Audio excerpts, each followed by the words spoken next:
মিসরের বিপক্ষে প্রীতি ম্যাচে জয়ের পরও ব্রাজিল জাতীয় দলের পারফরম্যান্স নিয়ে পুরোপুরি সন্তুষ্ট নন কোচ কার্লো আনচেলত্তি। ক্লিভল্যান্ডের তীব্র রোদ ও ছাউনিবিহীন বেঞ্চের অস্বস্তির পাশাপাশি মাঠের ভেতরের নানা ঘাটতিও তাকে ভাবিয়ে তুলেছে। বিশ্বকাপের আগে এটি ছিল আনচেলত্তির ব্রাজিল দলের শেষ প্রস্তুতি ম্যাচ এবং জাতীয় দলের দায়িত্বে তার ১২তম ম্যাচ। জয় এলেও দলের পারফরম্যান্সে ধারাবাহিকতা ও সমন্বয়ের ঘাটতি স্পষ্টভাবে দেখা গেছে। বিশেষ করে রক্ষণভাগে দুর্বলতা ও ওয়ান-অন-ওয়ান লড়াইয়ে বারবার পরাস্ত হওয়া ব্রাজিলের জন্য বড় দুশ্চিন্তার কারণ হয়ে দাঁড়িয়েছে। ম্যাচে টানা পঞ্চমবারের মতো গোল হজম করেছে ব্রাজিল। রক্ষণভাগে মার্কিনিওসের একটি ভুল থেকে গোল এলেও বিশেষজ্ঞদের মতে এটি মূলত নতুন সমন্বয়ের ঘাটতির ফল।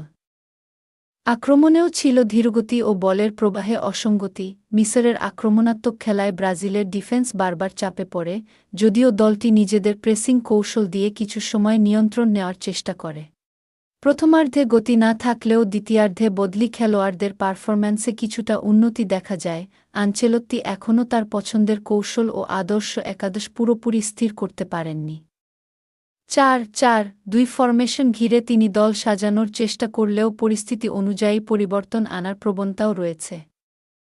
তবে স্ট্রাইকার পজিশনে এখনও স্থায়ী সমাধান মেলেনি। মিডফিল্ডে কাসেমিরো, ব্রুনো গিমারেস ও ভিনিসিউস জুনিয়রকে নির্ভরযোগ্য হিসেবে দেখা হলেও আক্রমণভাগে ধারাবাহিকতার অভাব রয়েছে।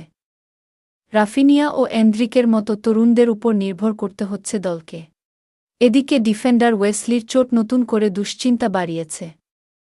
ফলে বিশ্বকাপের আগে রক্ষণ ও ফুলব্যাক পজিশনে বিকল্প পরিকল্পনা খুঁজতে হচ্ছে কোচকে। বিশ্লেষকদের মতে ব্রাজিলের বড় সমস্যা এখন দলগত সমন্বয় ও রক্ষণভাগের স্থিতিশীলতা।